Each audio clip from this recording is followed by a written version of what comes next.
One of my favorite things about Shakespeare's play titled Hamlet is the play that was set up by Prince Hamlet in it, which was used by him to figure out whether his uncle King Claudius actually killed his father or not. And the play ends up offending King Claudius so much that he abruptly stops the play. Sounds like a brilliant strategy by Hamlet. It was, and it can be used in real life as well to know about a person's character. Here's how.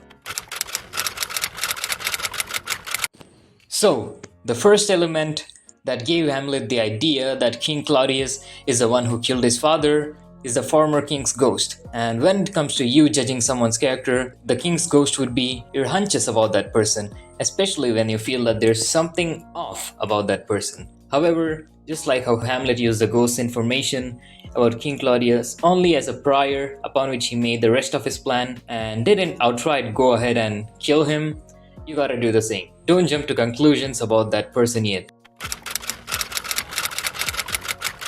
The second element is of course King Claudius, which in this case would be the person whose character you want to test.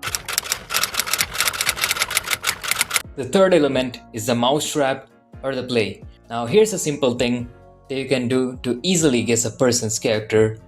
Behave in the opposite way to what you think their character is. For example, if you think the person is arrogant, act modest. If that person actually behaves arrogantly when you do this, boom, you've figured out their character. Similarly, be nice with the person whom you think is mean, be submissive with the person whom you think is dominating, and act like a saint with the person who has a lot of, well, vices. Why does this work? Cognitive dissonance.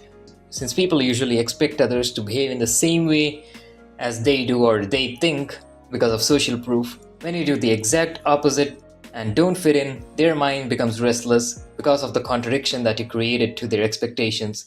And because of that, they're more likely to indulge in their bad behavior as an escape from this uncomfortable feeling.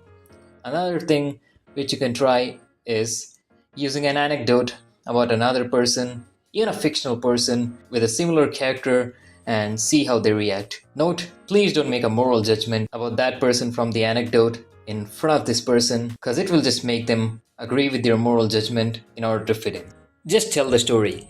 If that person gets too defensive and or loses control over his or her behavior, speech, and actions, then that person is most probably guilty. If you still doubt your judgment, then give that person at best a couple more such chances and see if their behavior is consistent throughout. Thanks for watching.